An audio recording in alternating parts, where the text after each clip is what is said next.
Okay, so is there anybody here who's totally unfamiliar with FL-Digi? Raise your hand. Okay, so we've got some people who, okay. Alex, so you're kind of new, or you're absolutely new with FL-Digi?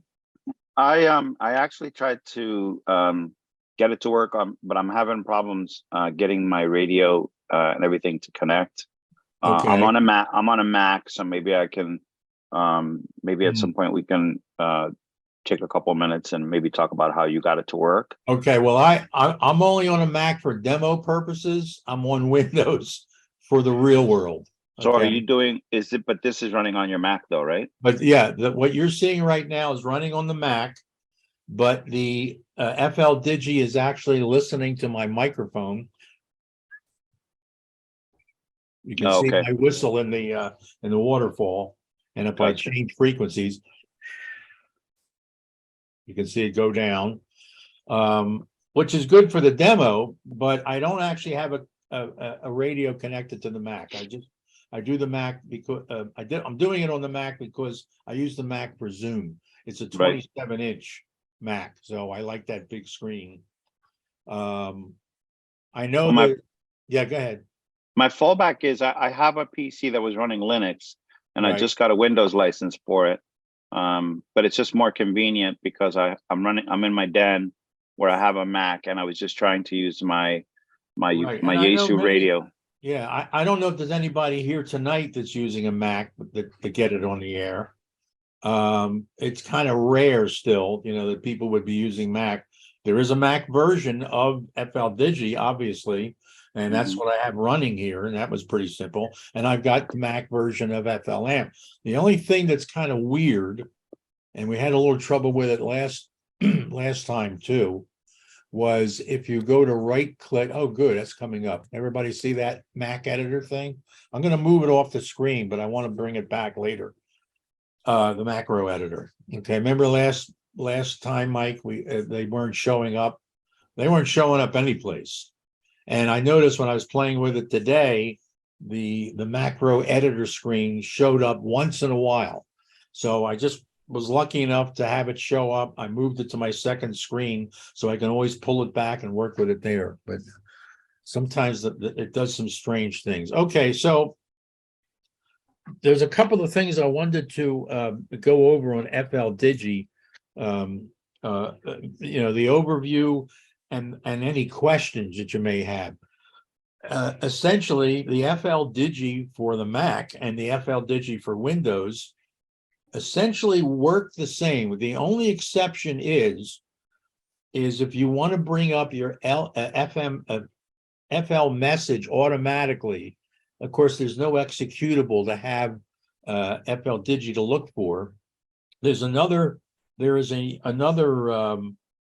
procedure for Macs, and that's on our website under the under the DigiNet banner on the club website that takes you through the procedure of getting FL-Digi to automatically call up FL message when an FL message comes in.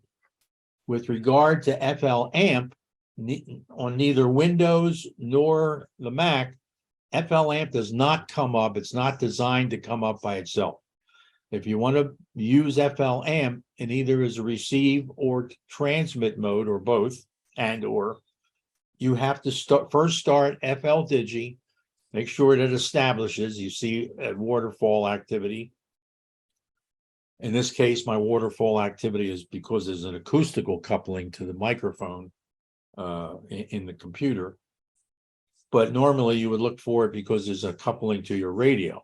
And once that is established in FL-Digi, then you can start FL-Amp. And FL-Amp is just a small screen. It's basically it's a subroutine, so to speak, of FL-Digi. When we transmit things, and I'll simulate a transmit here, you'll see that it's the FL-Digi screen that's actually doing the transmitting. Again, FL-Amp is just an added facet of the FL-Amp application. It's an application of itself, but it works very closely and is really dependent upon FL-Digi. Okay, are there any specific questions before I want to talk about, we had some people over the weekend. I did send an FL amp on Sunday during our Aries Races net, and that actually carried out to about a half hour after that. And some people got nothing at all, okay? And one of the reasons by at least one of the stations is, if you look at FL-Digi and look at the lower right-hand corner, you'll see SQL. That is squelch, okay? That should not be illuminated. In this particular version, if it's illuminated or if it's active, of course it's not going to, it'll turn green. Of course it's not doing, now it's yellow. Okay, well, okay. It'll enact, when it's active, it'll light up in some color. I thought green was the default, but now it's, of course, this is a different version, but you don't want that on, okay? Many times, especially during, we do recommend that you have your RXID, upper right-hand corner. You see an RXID and a TXID. They should both be illuminated. In this case, they are green, as you can see it in mine. Okay, I don't know if you can. Okay, the RXID and the TXID. The RXID will identify a mode that's coming in, provided the sending station has their TXID on, and it will, in most cases, automatically switch to that mode that's being transmitted. Your TXID is important if you're the transmitting station and you want other stations who have their RXID on to automatically switch to the mode that you are transmitting in. Of course, the other way to do it is saying, somebody want to talk? Somebody want to say something? Oh, okay. Maybe it's my own echo coming back.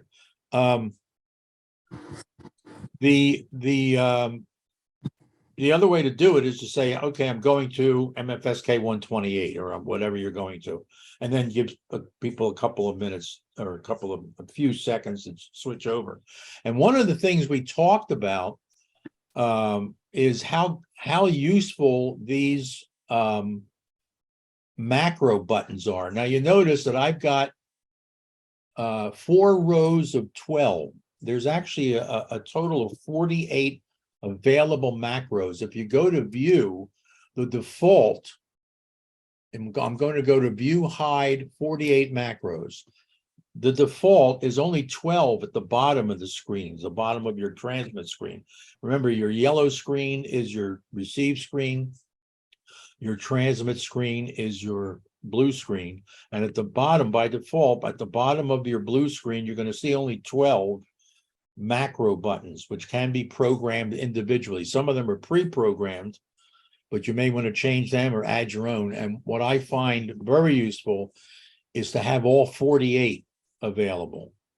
So you go to view and you go to view, hide 48 macros. That changes them to the top of the receive screen, but you have all 48, 4 rows of 12 at your disposal. Okay, so if you there's many things you can do, but this real quick, I'm just going to bring this editing screen back. If you right click, not left click, because that will execute whatever that macro is. So don't do that if you're connected to a radio. But if you right click any one of the macro buttons, whether it's being used or not, you'll have the macro editor come up. Okay, and it's pretty simple. Number one to keep in mind is anything in the brackets, and that's the less than, more than bracket, which is your shifted where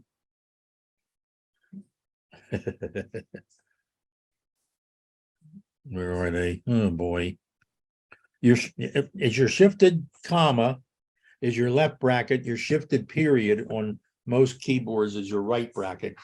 When something is in a bracket like that, that is a command, as opposed to having text or anything else in there. When the macro subroutine sees anything in a bracket like that, it considers it a command. And you can see as you scroll down the select tag list, there's a scroll bar on the right. As you scroll down, there are many, many, many commands. Okay, I'm not going to go through them all. One of the things I found very useful is going to the modem commands. It is so convenient to have the modes that you use most as simple macro buttons. You know, instead of going all the way up to op mode and then going to the each of the, oh, I just lost the, oh no, tell me. Hold on. I hope I can get it back. Of course not. No, this is what I mean about this quirky program. Instead of having to go up to op mode and going down to it to the group that you want and then going inside and going to that, all you have to do is click on the associated button that you have created, the associated macro, and instantly on the lower left-hand corner, you will see that change to whatever you just selected. Unfortunately, again, it's giving me trouble. And it's not Gary, is the window behind that one? well, the problem with that is it takes up, the way I have this set up, this is the whole screen. I tried that earlier and I couldn't, it won't work that way, unfortunately, on this, the way this is set up. It's very frustrating. It's, first of all, it shouldn't disappear, it, you know. And it's not, I should have moved it back to the other screen. No, what I meant is if the window loses focus, it goes behind the one that you're viewing now. I know, but I can't, yeah, I know, but I can't get rid of the one unless I actually shut down the program, start all over again, which I might have to. Yeah, but I've had trouble with this. This is one of the bugs. It might be a bug. Usually I don't have trouble with it because I don't use this program that often on the Mac.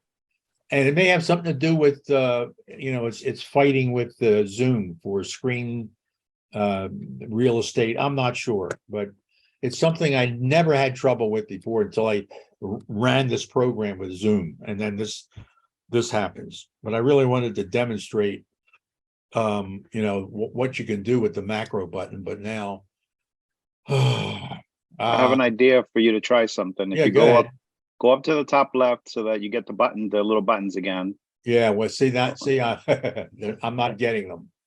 Oh, even if you go all the way up to the If top. I go, oh, yeah, because now this is hogging the entire screen. What I could do is go to, no, yeah, see, it's not, it's stuck. Okay, so I can't even do that and tell it and force quit it. That's what I would like to do. Maybe, you know, You do Command Option Escape should give you the force quit thing. Okay, let's see what we got there. Nope. Command Option. Oh, Option. There we go. Okay. So I'm going. Let me turn that down for now. Oh. Charlie. It's Charlie on there.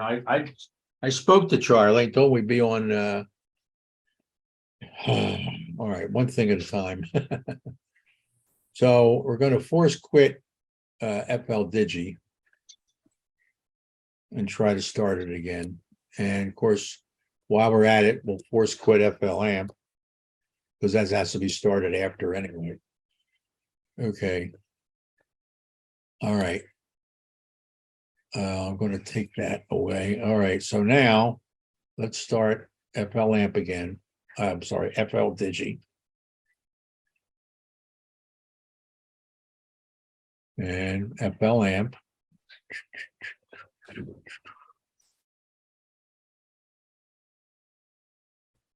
All right, let's try okay. See, I'm moving that to a safe place. Okay, I can drag it back when I want to. Okay, so anyway, let's bring it back in. So you can see that there are a lot of commands, and one of the most useful commands and easiest thing to do is choose one of the modem modes that you, or as many as you want. You have, all these macros that you can play with. Let me choose one that's kind of practical. Come on. Okay, let's go with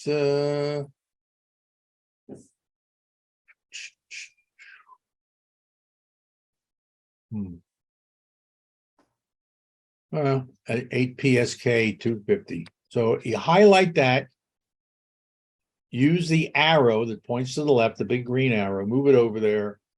That's all you need in this command is you're telling FL-Digi to switch to the 8 PSK 250 FL mode, okay? And then label the button down here. Okay, so we're gonna say 8 PSK 250. If you could put FL if you want, there's plenty of room in the button. You do an apply and then you do a close. And you will have an 8 PSK 250 FL button.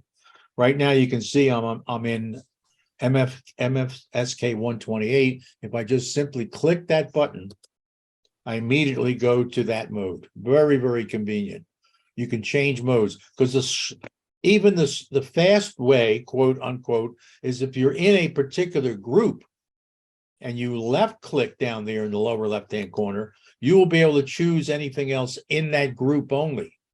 You won't be able to change groups that quick.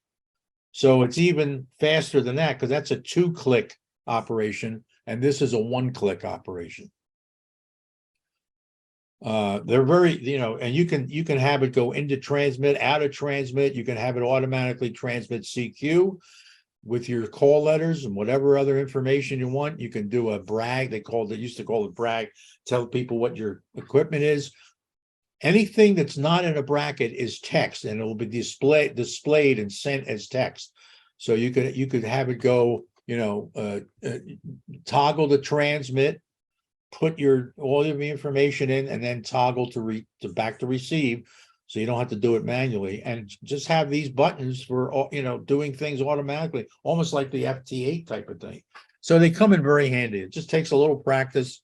Just remember that anything in the bracket is a command. Okay. Anything out of the bracket is text that's going to be transmitted. Okay. FL amp disappeared when you closed the macro. Yeah, right. Now maybe it'll open up again. It'll behave itself. Of course not. Well, I'm kind of done with it. So yeah. But that's that's essentially all you have to do. And if we can, this is actually going to be the last evening, I think, of FL-Digi. Oh, there's Charlie. Hi, Charlie. So we're going to be moving on, but we can always go through these on some of the nets, if somebody wants to review some of the stuff, especially the macros. Okay, anyway, the other thing I wanted to show you, it's kind of just a goofy little thing, is waterfall video. I don't know if you're familiar with that. If you go up to configure and go to configure dialog, and ironically go to IDs, under your configure dialog, open your ID arrow and go to video, okay? There are a couple of check marks, actually 5. All you really want to do is say, okay, transmit mode ID. I'm sorry, transmit video text, second one down. Okay, the text you're going to put in here is whatever you want to put in. However, your maximum that you can, by sliding this back and forth, the maximum you can put in there is 8 characters, and it's only 1 line. I wish there was more lines. I don't see a way to add lines, and I use small font, although right now even small font is not. It's still going to be. Oh, that's 6. Even small font is still. If I click this use small font, it's still only 8 characters per line. doesn't give you a lot since our call letters are already at least 6. All right. Some people have 5, but in any event, so if I do a save and do a close and then just put this thing into transmit, watch the waterfall, because what you see on your waterfall is what people will see on their waterfall.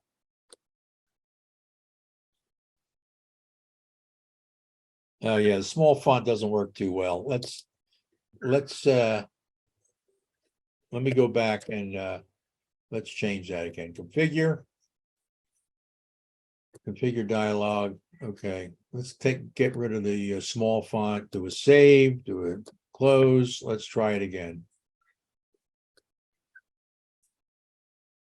Okay, you may not be able to see that, but that's my call letters. All right. Gary, I don't think it took when you changed it. It stayed checked. Yeah, it didn't the look small. like it, did it? Yeah. Again, I worked on this afternoon, it worked great. Oh, well. But that's where you would do it, if you want to do that. I mean, to me, it's a novelty. It doesn't really change anything.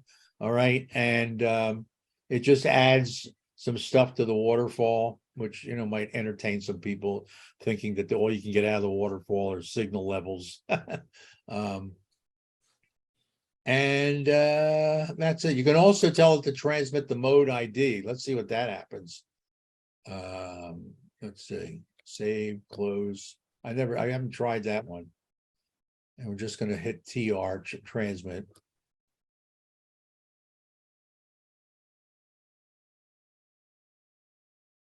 Well, that's supposed to be the mode ID, which is right now is a 8PSK250. Yeah. Okay. All right. So anyway, let's go on. That's the only other thing that I wanted to cover. Just go over those quickly. That's interesting. I've lost my little notepad. Oh, here. Okay.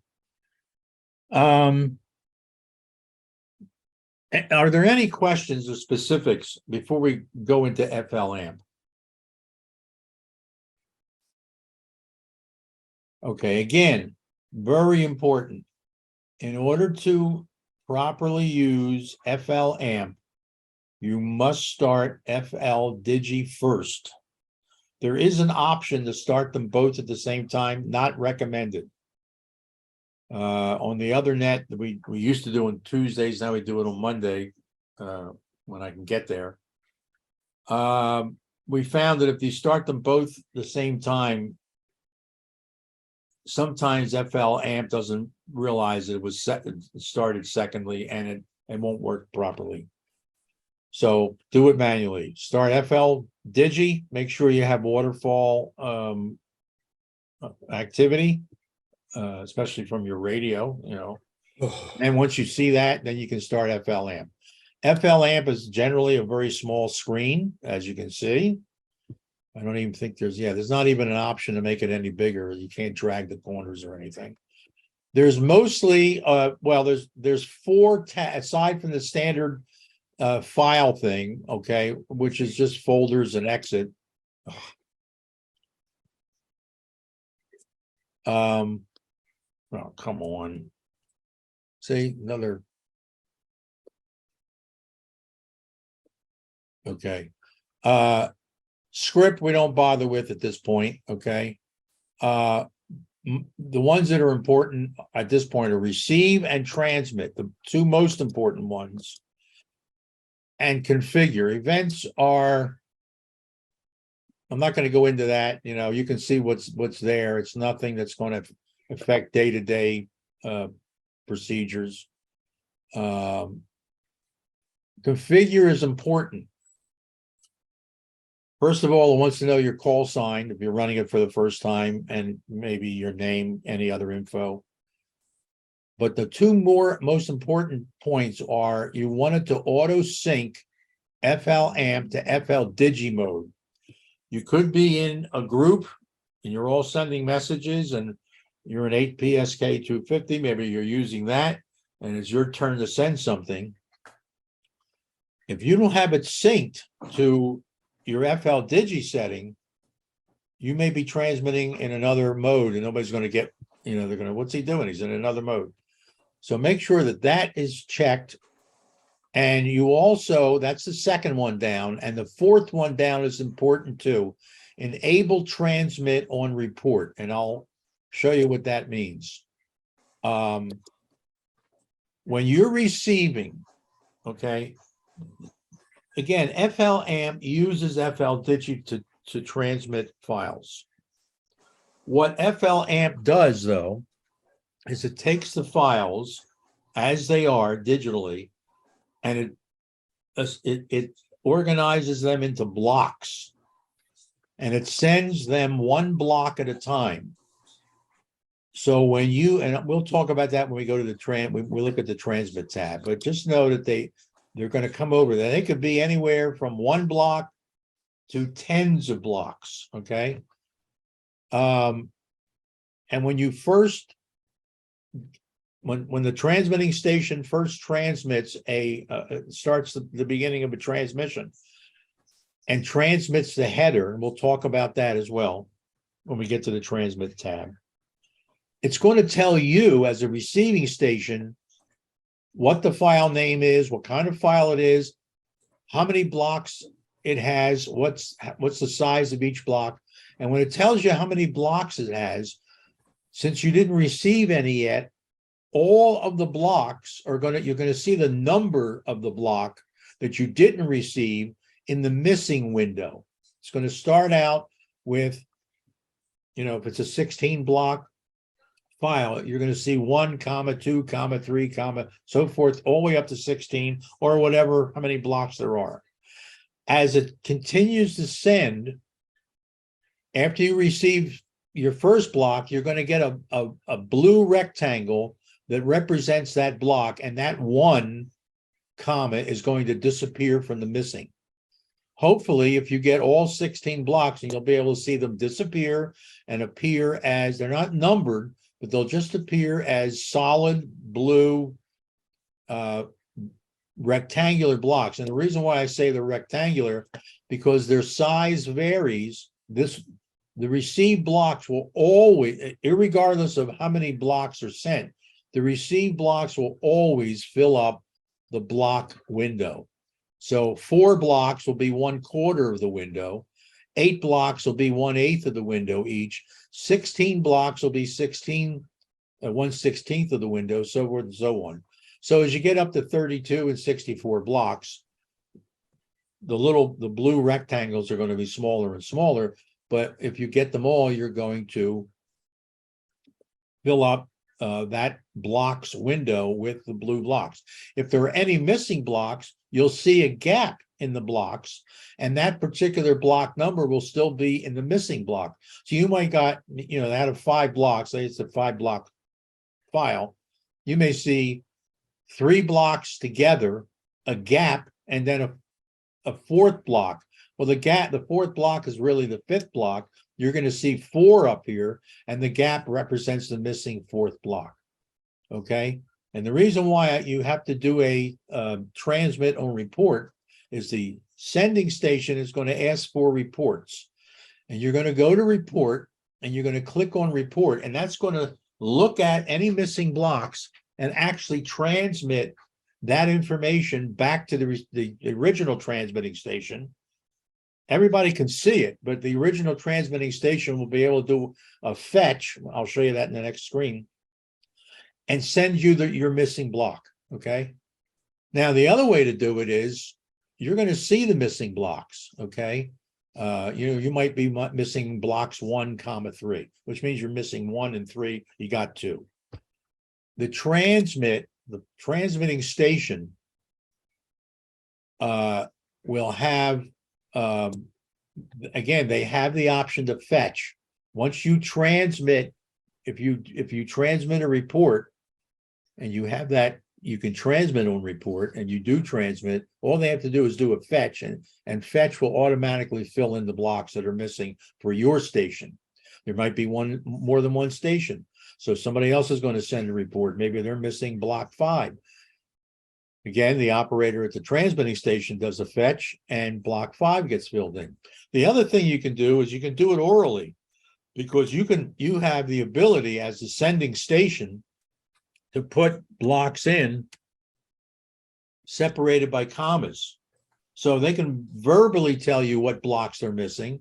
If they're too nervous or not prepared to transmit or whatever, okay. Say, I'm missing blocks 1, 3, and 5.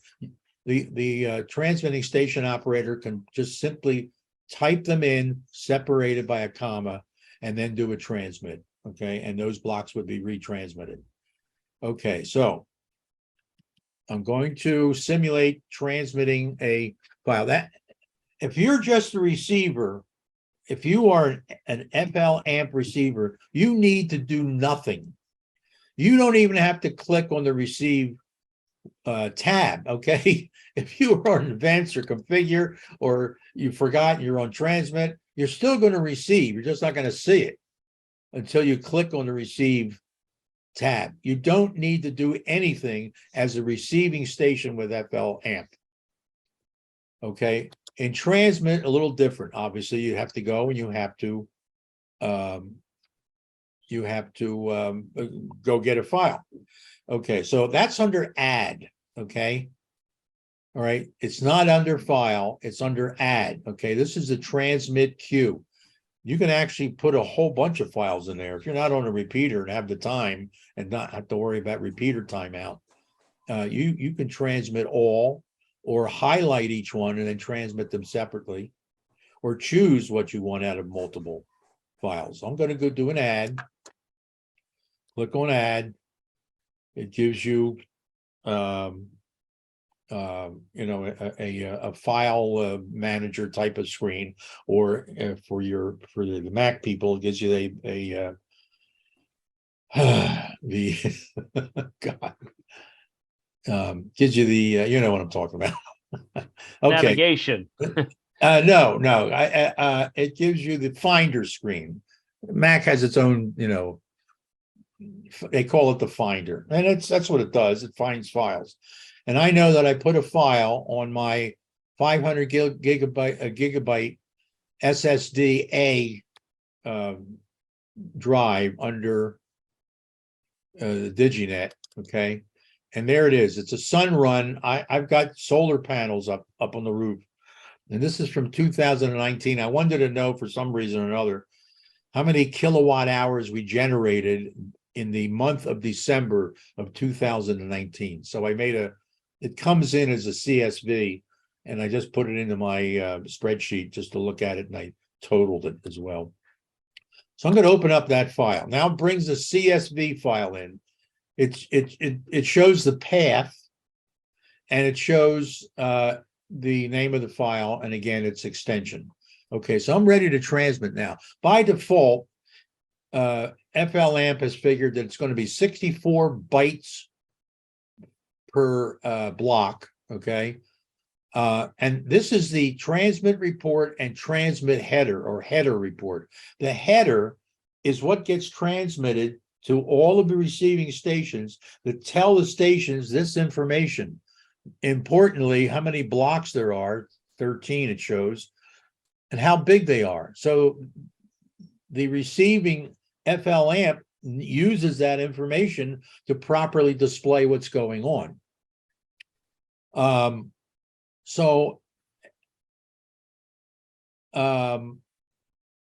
I'm going to actually, I want to do this. Well, actually, I could stay in where I am because I'm not really transmitting it.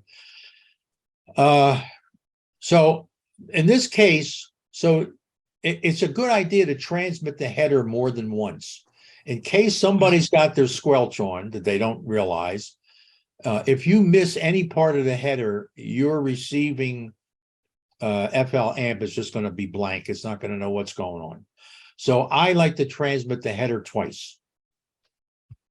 If it's a rather short file, and we're working with a repeater here that has a 3-minute timeout, this also tells you how many total bytes you're going to be transmitting and how long it will take under, you see. Oh, that's interesting. Okay. It did not Okay, hold on. That should have changed.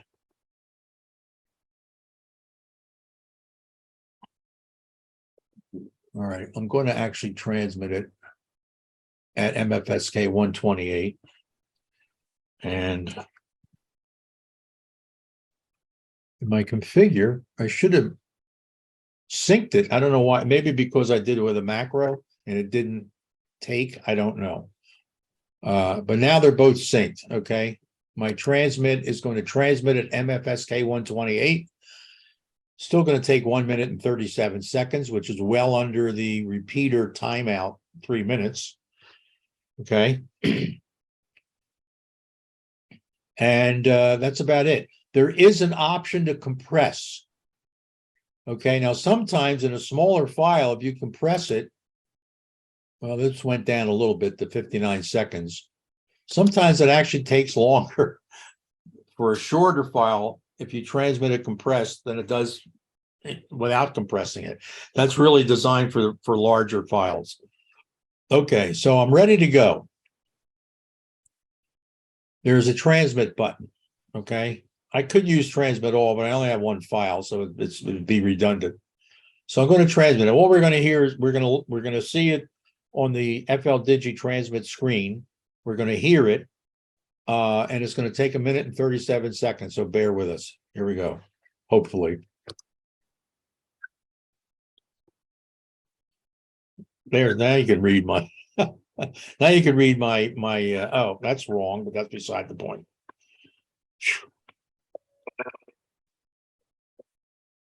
So even though it's FL-Amp, you're actually using FL-Digi to do the work. FL-Amp is just a subroutine of FL-Digi.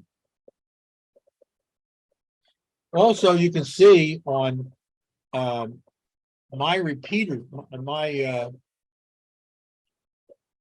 think these screens are reversed because that's the transmit screen apparently is on the top and not the bottom. And you can see, if you look at it carefully, it's nothing more than a comma delimited file or CSV, comma separated value. Two terms for the same type of file. Now I have the same file ready to go on the real radio. And we'll make sure we've got some people who are capable of receiving.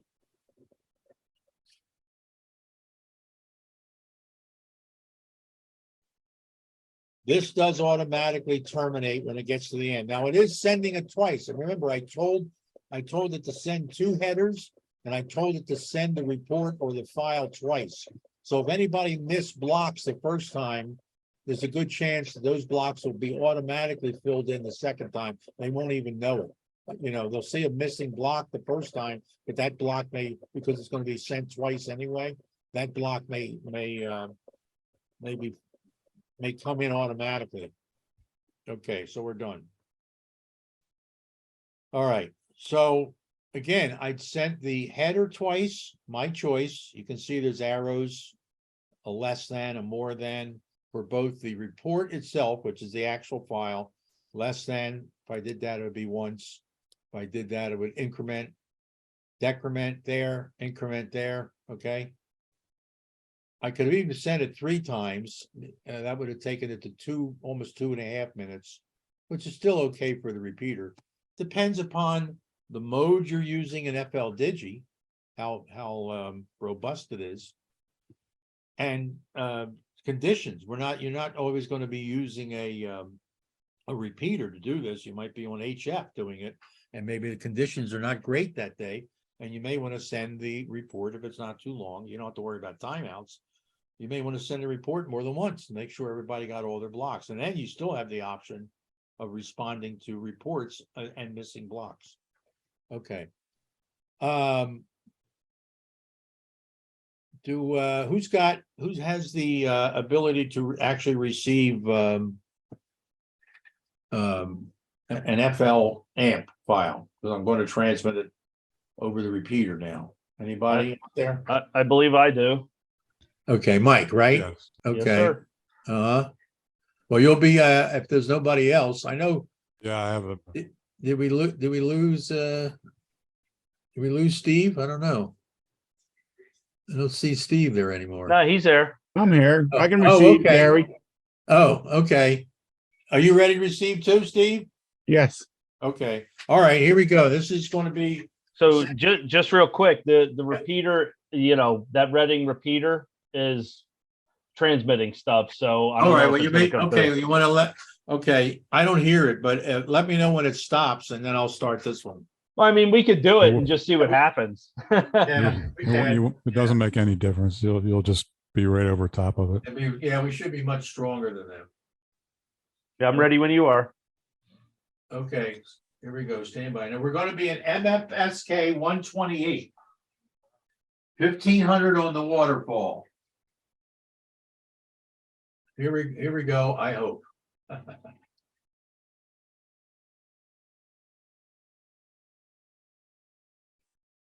Okay.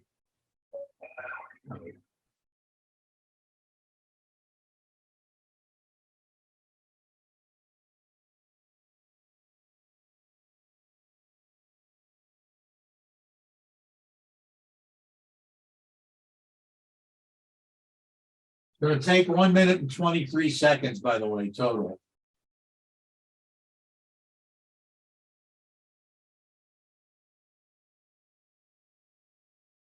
I don't know if you can see it, but my scope is showing the trace of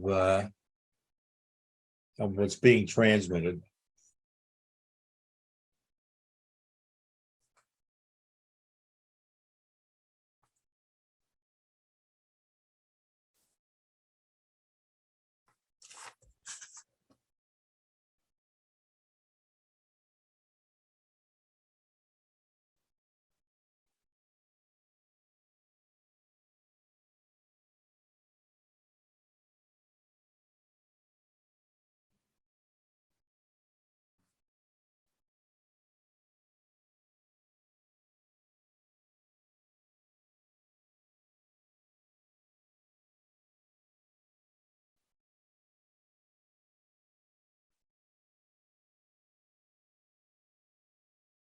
Okay, anybody have a successful receive?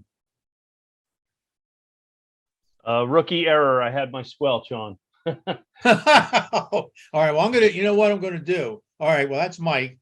Steve, how about you? Like full copy, Gary. Full copy. Okay, good. 100% copy. Oh, and Al, great. Okay. Anybody else?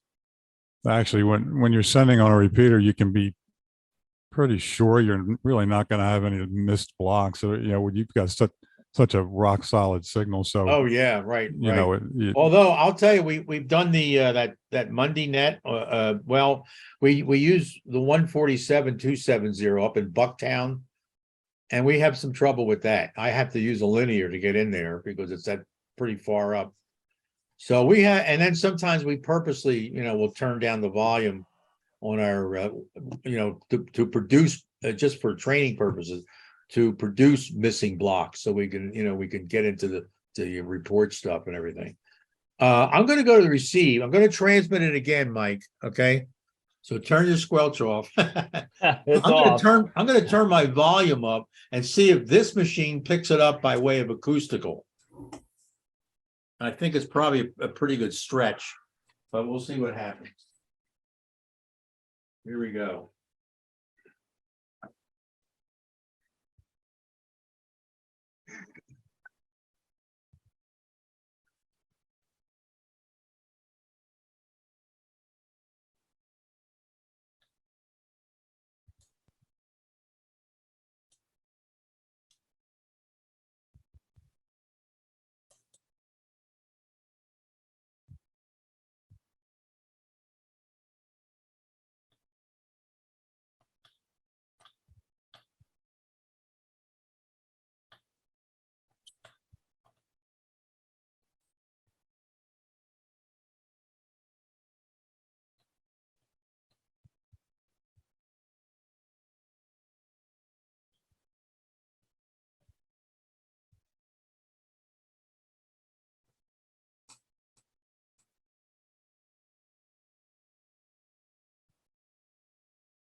Okay, how'd you make out that time, Mike? I'm still having some issues. Not sure Yeah. what's going on with it. So I don't think we should sit around and analyze it, but yeah, I'm just playing around over here. All right. Well, sitting around and analyzing is half the fun, right? Yeah. Sometimes. I got it just fine the other night when you sent it on the Aries net. On, So, on the Aries net. Wow, that's weird. yeah. Okay, I'm gonna try something else here. You guys still are screen. You can see my screens, right? My FL-Digi and so forth. I'm going to do the Aries Races picture, or that when Carl, I think it was 2 weeks ago, he sent something in MFSK 64.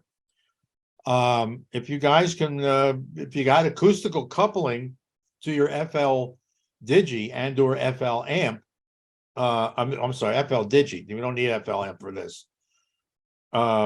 This is an image being sent. It's going to be sent in MFSK 64. And it worked this afternoon, so I'm going to try it again and we'll see what happens.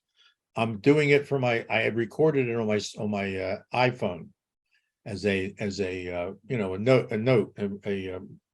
audio recording note.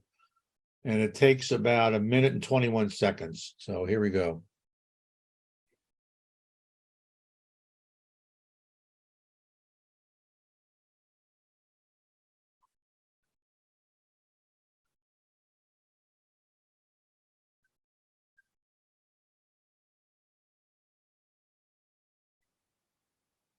Well, not working now, of course.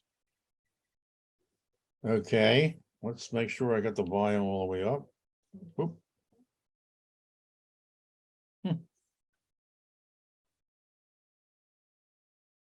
MFSK 64. Let me hold it closer. Here we go. Try it one more time.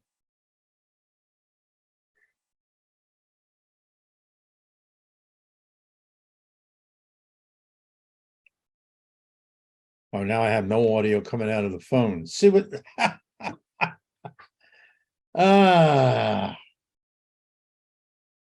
Frustration after frustration. Amazing.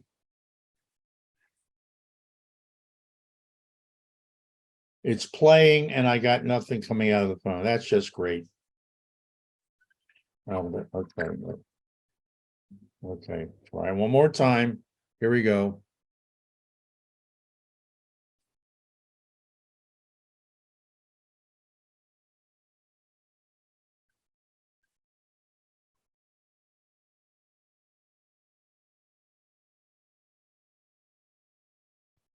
Not working.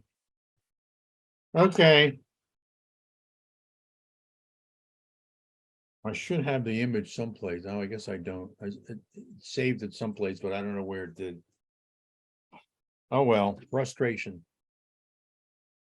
That's the fun of all this. You never know what's going to happen. I noticed during the transmission Yeah. that the signal to noise ratio varies considerably. Is that something that you've seen? You mean on the repeater, Al? The The on RF the transmission? Yeah. Huh? Yeah, on the transmission. The RF transmission? No, on the FL-Digi, it down at the bottom, it shows you the signal right. to noise. Right. And you would think it would stay fairly steady, Yeah. Well, there's a couple, I don't know, there's noise in the room here. Wait a minute. Hold on a second. Is anybody else able to decode the Reading repeater? I'm actually able to do that now. Oh, I didn't. You have to turn the tone squelch off if you want to receive it. Oh, okay. And turned on the washing machine, which is like in the next room. We're a little quieter now. See how it dropped out? Well, it's during the transmission. You're not acoustically coupled for when you're sending the file that you sent, and it was varying from like 8 dB Oh, okay. to like. So it was during the RF transmission. Okay. Well, because I wanted to try this one more time, but And now I actually acquired a room. that transmission mode is pretty damn slow. It's only Yeah. 600. It's only 644 bytes. It should be done in like one packet burst of Yeah. transmission. You know, just burp, and it should be done. Yeah. All right, let me try it again, just one more time. Now that I have the room quieter, I don't know if it's gonna make any difference, but got my volume all the way up. Here we go.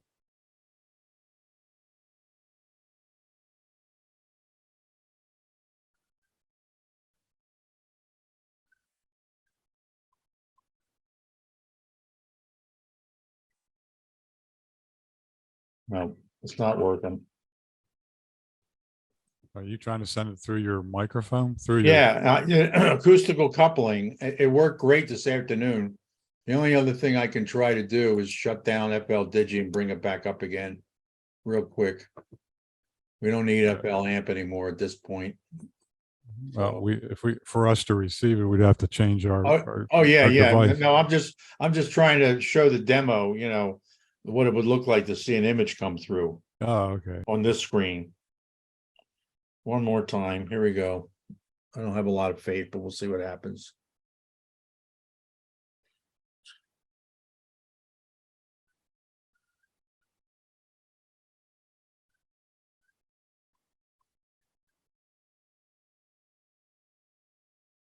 Well, it's not even changing to the something's weird because I am not.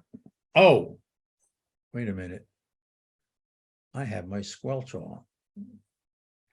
Hold it just a minute here. Ah, all right. Let's try it now. Now I'm getting some noise on the receive screen. Okay, one more time. Maybe it'll work this time. When I was demonstrating the squelch, I left it on. Another rookie mistake, Mike. We all make them. Yeah.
There we have it.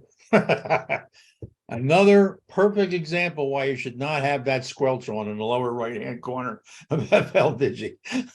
It'll get you every time. Yeah, if you don't have it on, you do see, depending upon how fast your mode is, that your screen will fill up your receive screen. Now, this is reversed the way I have it on the Windows machine. Your receive screen does fill up with garbage, it's trying to interpret noise, whatever. But if it bothers you, when it gets to a certain point, I don't know if you can see if I move these. This will get like real short, the receive buffer kind of fills up. So all you have to do is put your cursor up on the screen, right click, you'll get a little menu and just go to clear. And then it allows you, cleans the screen. It's still coming in because I have the squelch off. But if it really annoys you, just go to right click the screen, clear, and that'll clean the screen and empty the buffer. Okay. Wow, almost an hour. Any other this is basically going to wrap it up for FL-Digi, unless somebody wants to review or Could- add Could something. could I try to send something? Sure, absolutely. Oh, yeah, that's the other thing. Anybody who wants to send an FLM, please be my guest. Absolutely. Okay, I'd like to try to do, it's going to be really quick because I'm using 8 PSK 500F. So I'd like to try to send the file once not compressed and then once compressed. Okay, now while you were talking, I clicked on a macro and I'm already in an 8 PSK 500F. So whenever you're ready, Mike. All right, stand by. What, anybody else? Does anybody else have to get there? Does Mike have to wait for anybody else? Steve?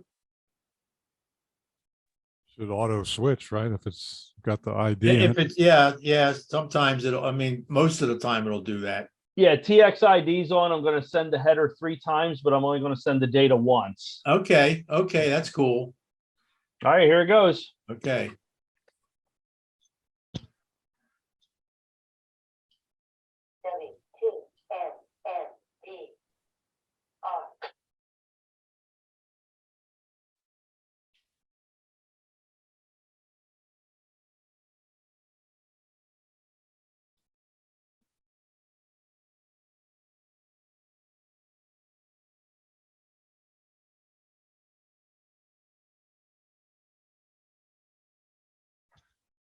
Okay, I got all 20 blocks, 100%. And the file is called 2022-1107 events.txt. Yeah, it should be solar report. What's that? Should be a solar report. Oh, a solar report. Oh, we're in solar mode tonight. Okay. Okay, cool. Now you want to try it? Got nothing. The right. repeater ID'd right on top of it. Yeah, and it didn't, I heard that up here. That's the end of that file, but I got all 20 blocks. Should I try to send it again? Yeah, you want him to send it again, Al? Yeah. Okay, go ahead, Mike. All right, here goes.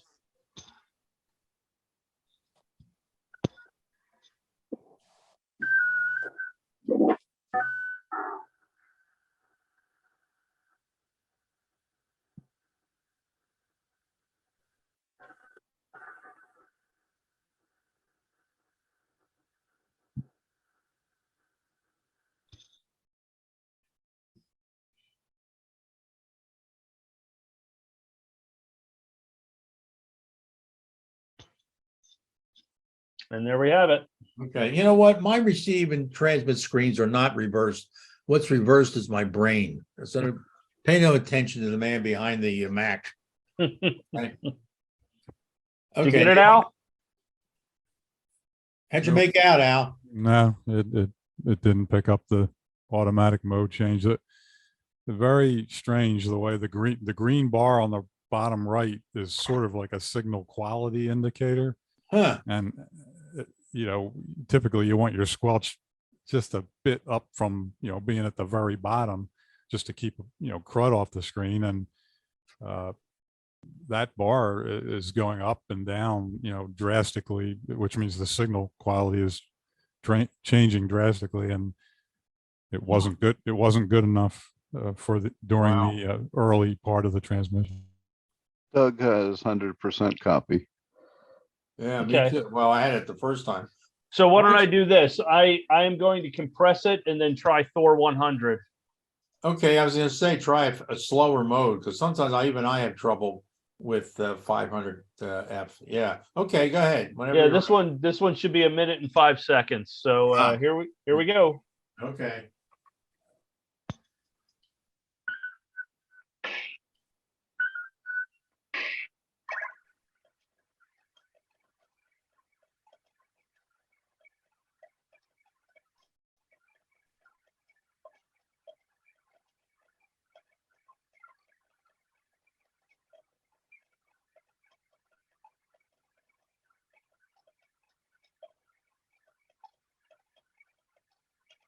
I never got the ID, so I never switched modes.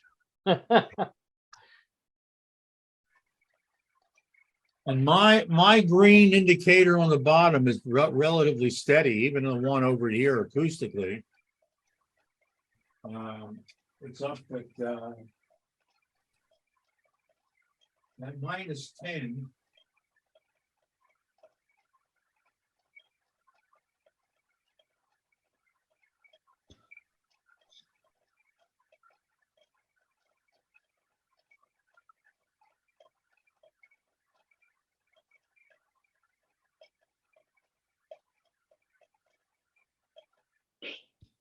And there you have it. How'd you make out, Al? I'm not sure how it got it because I missed at least 10 seconds of the beginning. And- Well, I and did it's send the still- header 3 times. Oh, so- there you go. See, that's that's the advantage of sending headers more than once. but the although I auto- don't know 10 seconds, but the auto mode change doesn't work worth a damn. So, Huh, wow. but yeah, I got all the blocks, and now if you were to miss blocks, you'll have to fill me in on this. How in the world does the thing manage the stations trying to call in for refills? They're all going to key up on top of each other. Well, the way we handle it is we call up first we say, anybody who needs fills, give me your call letters. We do that first. And then and then you might get a couple of doubles, or we call individual stations. If it's a smaller group, like tonight, what do we got? Total of I gotta go back to Zoom here. Whoop. I thought it was it's not automated. No, you have to manually send the click report, fetch. and you usually don't send it unless net control asks for it. In other words, if we wanted to do, I would say, okay, Al, hit your report button and send your report, and then we would know. Of course, the first time you missed all the blocks, so that wouldn't have helped anyway, because you probably missed the header. But if it's a certain number of blocks, we try to set it up so each station sends the report separately, so they're not all over each other, right? Or again, you could do it verbally. It's not necessary to transmit a report. All you need to do is tell the control, the sending station what blocks you're missing. And like I demoed earlier, you can go in there.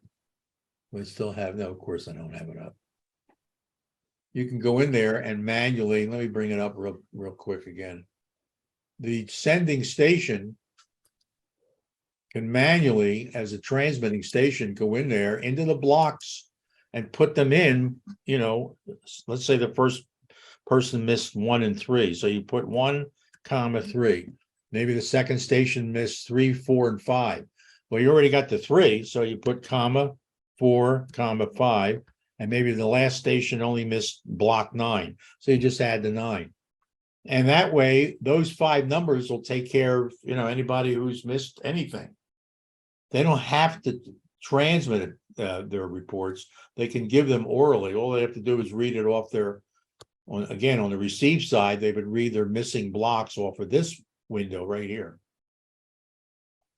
And then the the transmitting station would simply put those blocks in here. Of course, it disappeared because I plopped off of there, but 1, 3, 4, 5, and 9. I don't know, whatever I had in there. Well, So there's a lot of ways to do it, that you don't fall over each other, have a lot of doubles, but it's a good point. Especially if you have a lot of stations, some of these nets, they got 50, 100 stations on. What does the fetch button do when on the transmit screen? The what? Oh, the fetch. Okay. Well, that's after somebody sends a report, you can either do it one at a time or all at once. I think you could do it all at once. But every time somebody sends a report, the sending station goes to fetch, and fetch will automatically fill in the blocks. It takes them from a file that was just sent and puts them into the blocks that have to be retransmitted into the blocks window. So fetch is the other half of the report. Report is on the receive sides, all the receiving stations will do the reports. You can also do, if you get a, let me show you. Watch, he's still tuned in, Al, to the, to our, what we just did on the net, right? Yeah, Okay, if I do a report, you're gonna see that if you have to read it, it'll only come up in your receive screen, your yellow screen. I'm gonna do a report and it should say, you'll see the word confirmed. All right, here we go. I'm gonna transmit my report. Since I got all 20 blocks, he's gonna get a confirmed from me. What mode are you in? Same mode, at 8 PSK 500. If you miss it, I'll send it again. Did you miss it? No, I got it. Okay, Al, did you see that? I If not, I can saw slow it. with my call sign, it says confirmed. Right. So that means even if I got all 20 blocks, but a lot of times the operator wants to know if everybody received it. So everybody is required to send a report. And that way they just simply go down the line of the people who are participating. And everybody sends a report whether they missed blocks or not. That way, the people who got everything confirm that to the operating station. How does the receiver send this report? Isn't it, you don't have to get on voice, it'll transmit it, right? Yeah, you can do it either way. If the receiver, if they're shy, or maybe they're not ready to, maybe they're set up to receive and they can't transmit.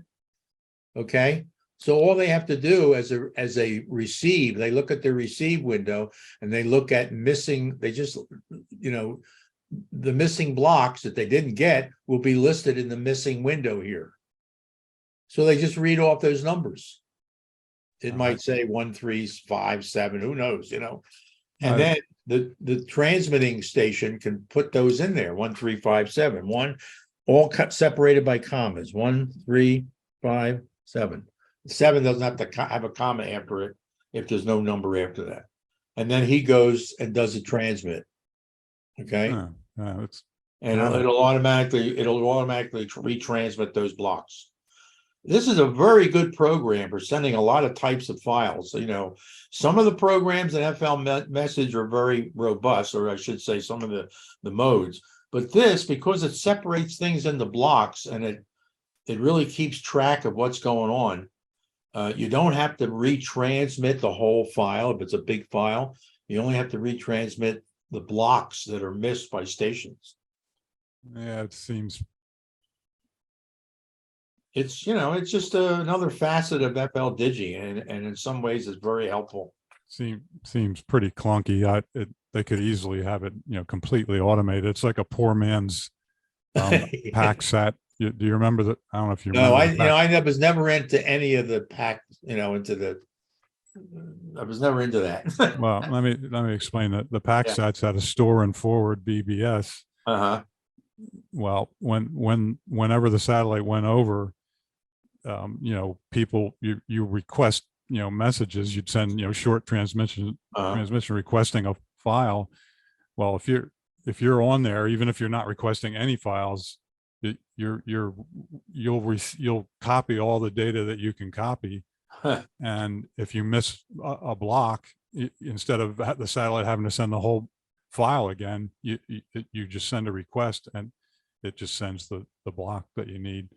And it does this with, even though there's hundreds of stations on the ground that can't hear each other, it still manages to, send everybody. By the time it sends blocks that various people might have needed, that more than likely you got the block that you needed too.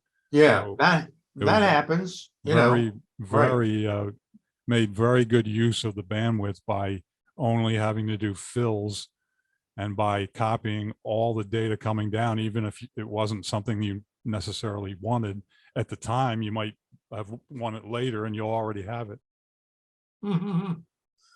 Yeah, I mean, a lot of times, a lot of people, especially if it's an interference or a hit on the repeater, while we're practicing, or an ID on the repeater, everybody misses the same block or blocks. So a lot of times, you put them in once from one station and then the rest of them, or I already, that's the block I missed. So they're gonna get that too when you retransmit it. So anyway, that's there's always pluses and minuses. What's nice about it is you can actually send picture files, but they're going to be very large unless they're very small pictures. They won't show up as pictures. You'll actually send it as a file, and it'll come in as a JPEG or whatever. So long as it's not real big and it doesn't take you an hour to send it.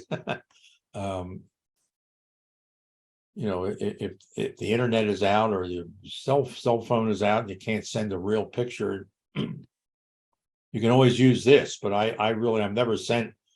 I should try a small picture like this pictures we use for MMSS TV. Try to send one of those one of these days. I tried to have one earlier, but I mean, it wanted 11-minute transmit time. Oh yeah, right. And I wonder how many. Do you remember how many blocks it wanted? It was a lot, but it was a very small picture. I mean, it was less than 300 pixels. Yeah. I think it was the color information. Maybe a black and white picture would go a little easier, but yeah, the color information like basically triples everything. Yeah, it would be better just to send image for MSK 28. Yeah, right. So, but see, that's really a scan. It's not really sending a picture. It's scanning it like a facsimile machine. Yeah, but there's again there's pluses and minuses, and this comes in handy on occasion. Okay, Pretty quick with Vara. Huh? I said the pictures move pretty quick with Vara. Yeah.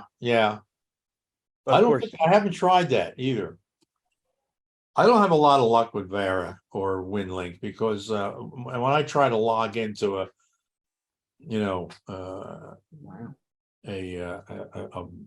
what the hell do they call them? The oh God. RMS. Yeah, but when something transmit it gets your signal and then puts it into the internet, a gateway. Yeah. I've never either it's not there or I can't reach it.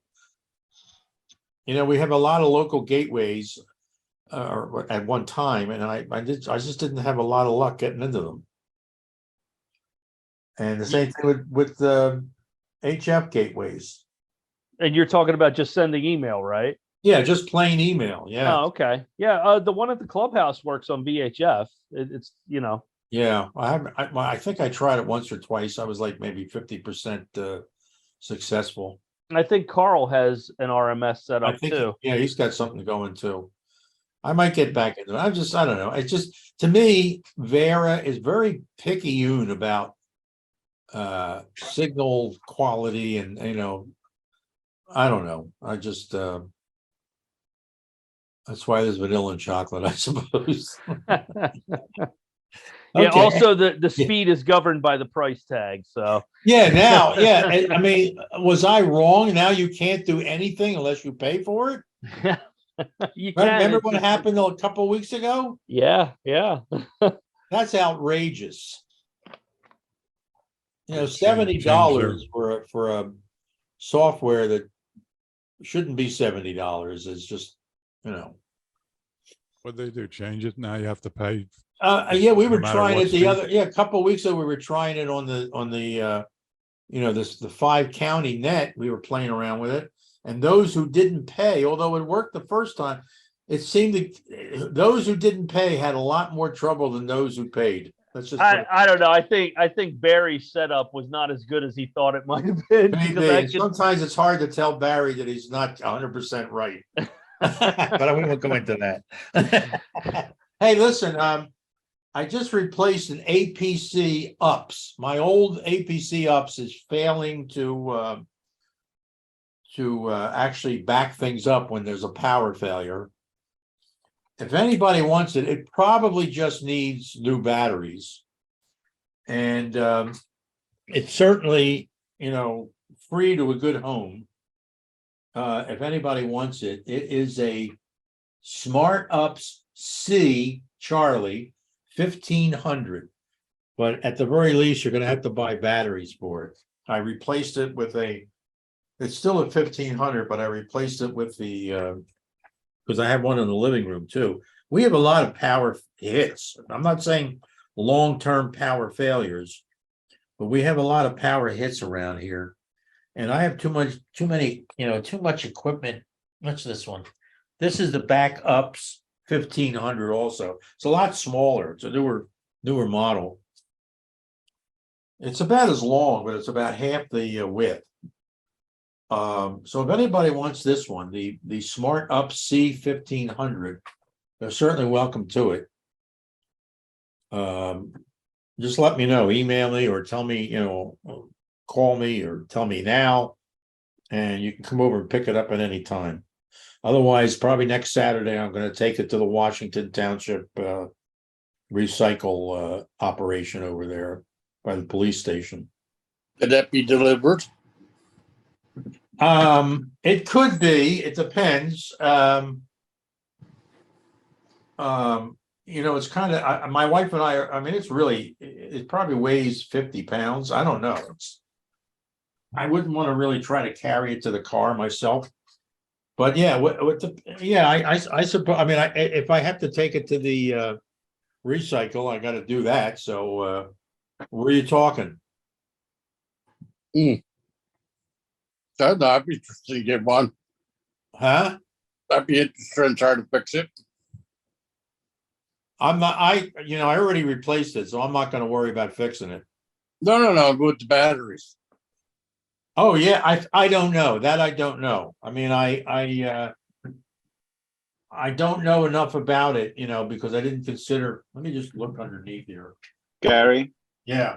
so this is Alex. I've actually replaced batteries on those UPSs. Amazon sells Oh yeah, I know they the do. refillable. They So do. they're it's not hard to actually do it, but it is This is not. Yeah, this is not like one of the new ones though. The new ones, you just lift like a little panel.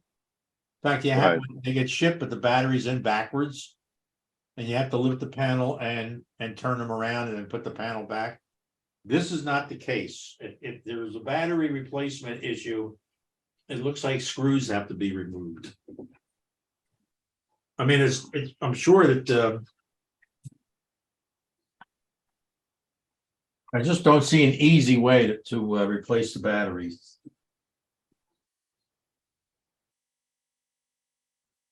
Is it an APC? What brand is it? Yeah, it's an APC. One of the things I don't think they make it anymore. It's an APC Smart Ups, Smart UPS, C as in Charlie, 1500. And I plugged it in.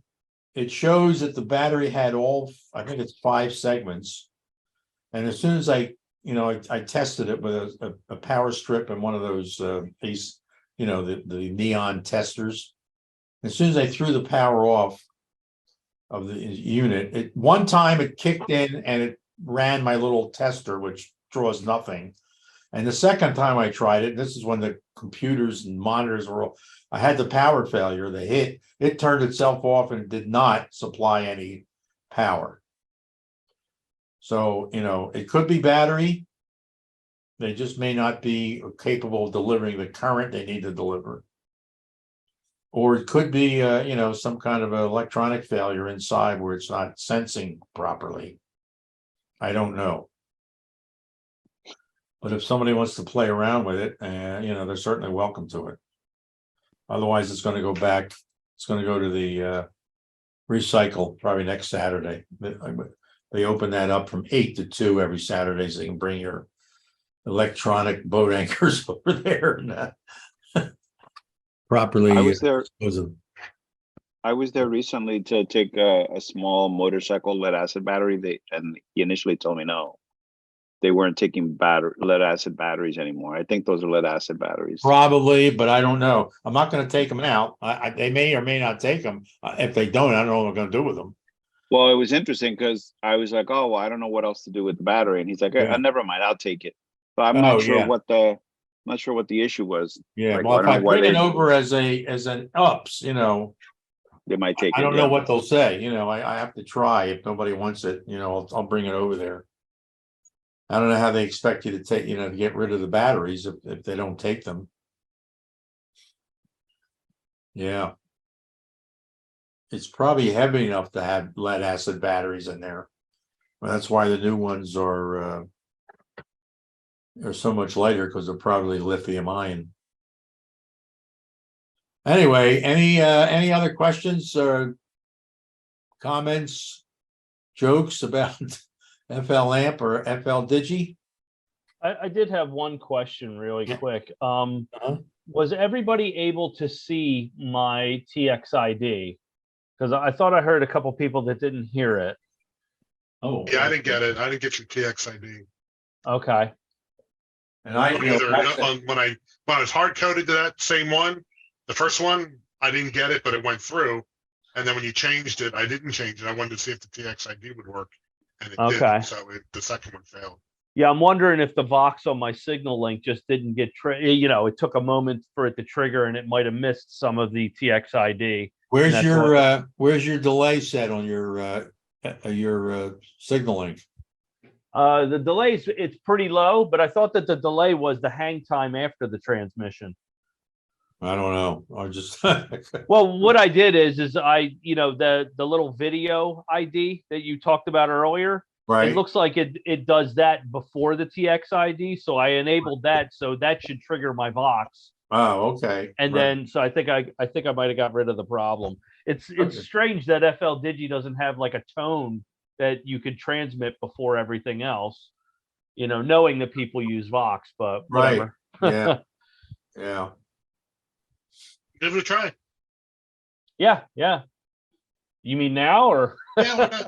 All right. If everybody's cool with it, I'll do it again. So Yeah, let's see sure. here. Now, Yeah, let me- let what me- mode are you transmitting? I want to make sure I'm on a different one. Yeah. I'm gonna do 8 PSK 500. It's compressed and it should only be 14 seconds. All right. I'm gonna change my mode. I'm changing to Thor 22, and I'll see if it changes to. Okay, so I'm ready. I'm in a different mode. Yeah, go for it. All right, here we go.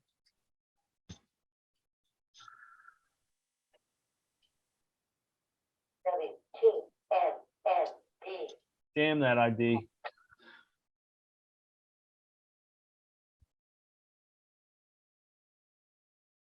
Nope, I didn't get it. Nope. Do you think I it was didn't. the ID that did it? I didn't. Yeah, I didn't hear a header. I did send the header 3 times. Let me uncompress it and try a different mode. And most of the modes do send a 1500 tone before they send the ID. I know the Oh. 2KL does. Do they? Okay. Let's see here. I'm doing Thor 100. Okay. All right, so here we go.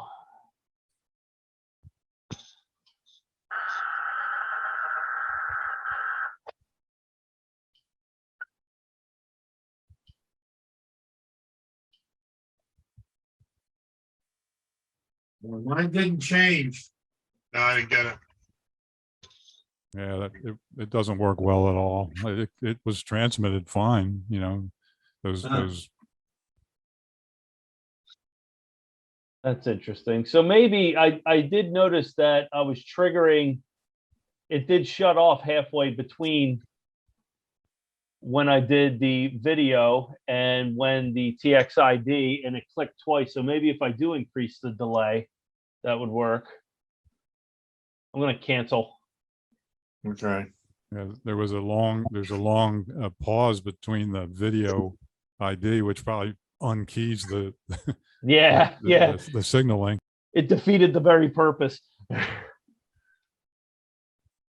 Oh, geez, why is it still transmitting?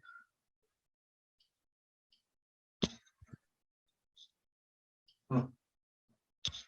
There we go. Oops.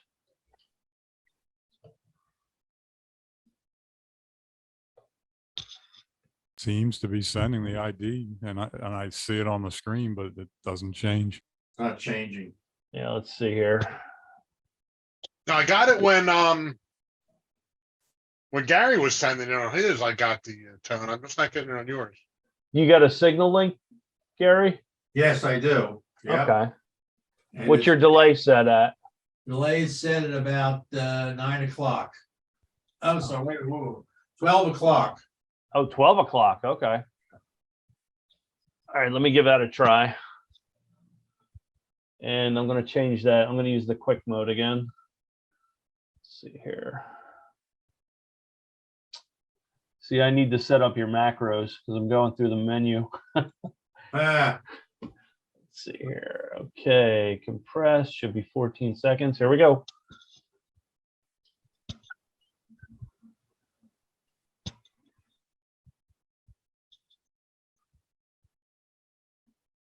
well, didn't change for me. No, I didn't change. Interesting. Oh, well. I don't know if it's a Weird. deviation. It's difficult to set the transmit drive with an FM rig because you don't Yeah. know, you don't know how hard you're driving. Mike, this is Steve. I got nothing from you, but I did get Gary's. So I don't know. Okay. Try bumping your drive level up a tad. Let's see here. That's the one in the bottom right-hand corner, right, Gary? Yeah, where it says it's I think the fault is -3. Yeah, I'm going to set mine to 0. Let's see I think here. that, yeah, that's as high as it can go. Although your audio on my receive was, fine. The audio level on the scope, looking at my radio receiver, audio output was fine. Let's see here. One more time.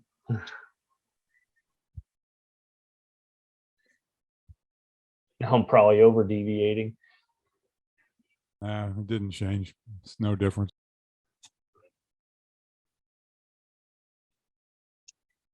Didn't have this problem with the master's communications.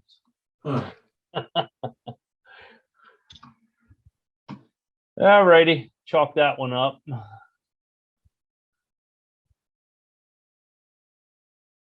Huh.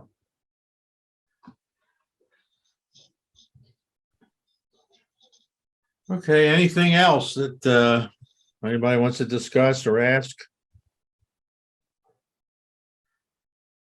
Gary, could you key up and send an ID and so we can see if yours works with most of us here? Oh, okay, yeah, let me Pick some wacky mode like yeah, I'm gonna send I'll get Thor 22 up. So let me do just gonna do a CQ with Thor 22. Here we go.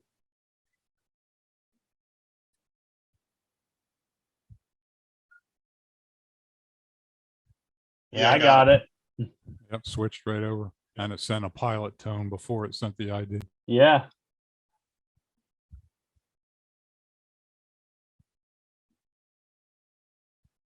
I got it too.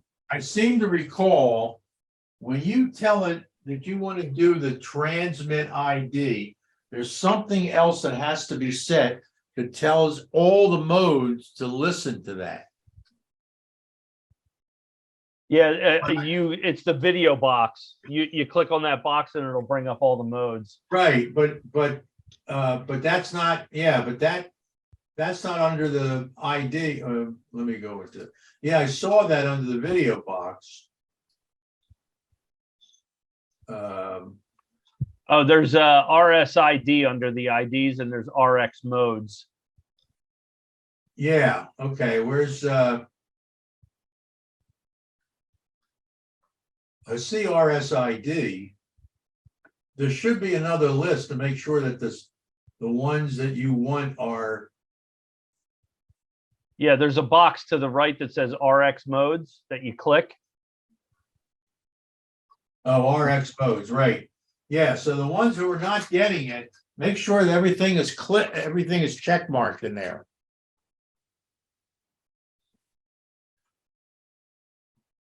Yeah, I mean, I think that's the default.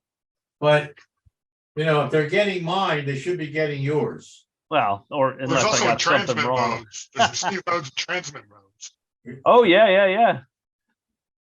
So is your transmit modes on? Yeah, all my transmit, I could actually see the ID that I'm sending. Huh. I don't know. Interesting. Kind of weird. Yeah, I'm gonna set it to my regular sound card so I could actually hear it. Make sure there's- it's there. I just saw something, you said that there's something right in that same screen. It'll set, you can tell it to send a tone before it starts transmitting, which would Oh, yeah, pre-signal. pre-signal. Oh, you see? Mine's set to 0 seconds. What's yours set to, Oh, Gary? Mine's Okay, set wait. to a minute. 3. What's yours set to, Len? The default's 3. Yeah, wait a minute. Where is it? I forget. Config. Under our RS IDs, RSID, and it is the bottom left box. Oh, yeah, but mine's set to 2 seconds. Gotcha. Okay, so I'm set to 0. Well, that'll do it. Yeah. All right, let's try 2 seconds. You can try 2 or 3 seconds, right? I will send, let's see here. Thor 22, and I'm just gonna do, All right, well, if you're gonna be in Thor 22, I'm gonna be in MFSK 32, so I can see the change, all right. all right, let's see here. All right, here we go.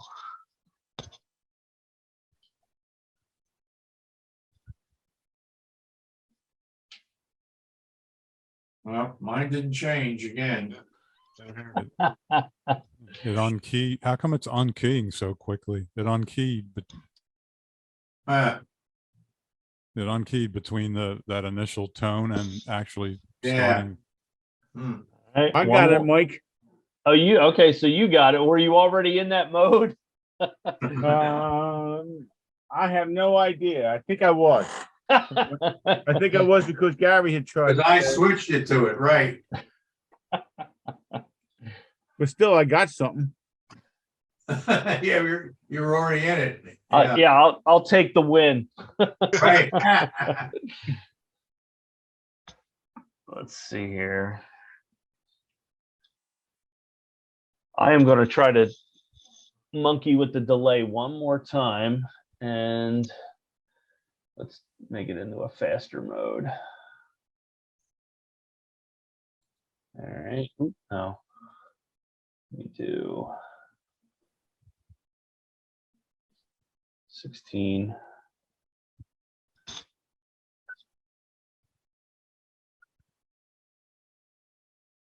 I got it that time.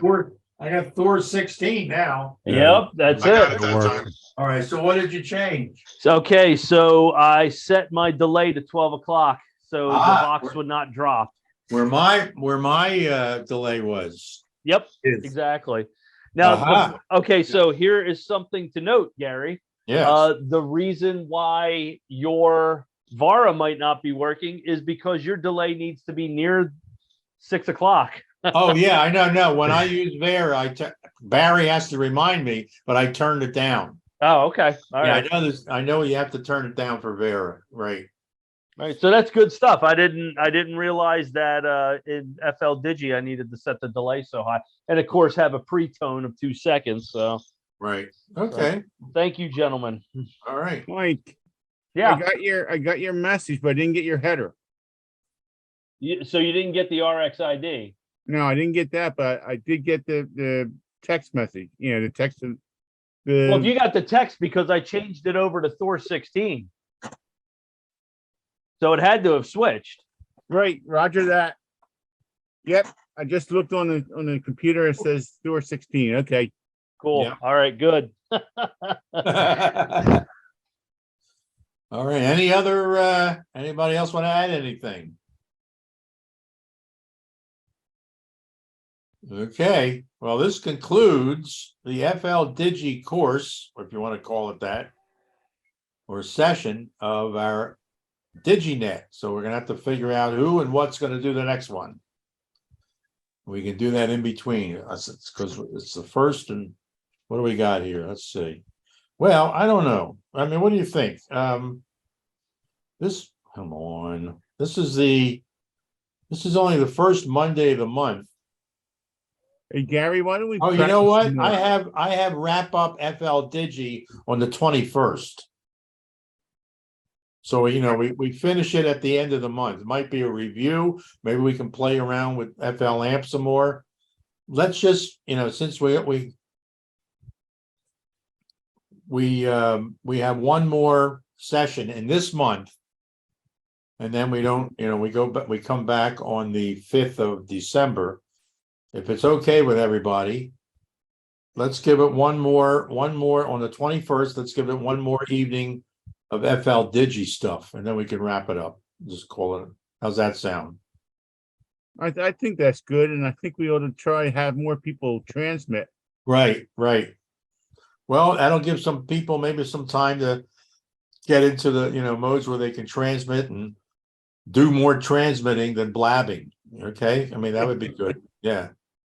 Okay. Sounds good. Let's, maybe we can have Jeff, say something on the website saying that we're going to have the last FL-Digi session on the 21st, and we're looking for people who want to do some transmitting on FL-Digi. Okay. Sounds good to me. All right, well, let's end this session. Thanks, everybody, for participating. Good night, everybody. And Good night. Thanks, Gary. yep, have a Yeah, pleasant thanks. evening. Thanks for a good session. My pleasure. Thanks a lot. Bye-bye. Good It's night. my pleasure and everybody else's dismay. Good All night, right. everyone. All right. Thanks, guys. Take care. Thank you, Gary. Right.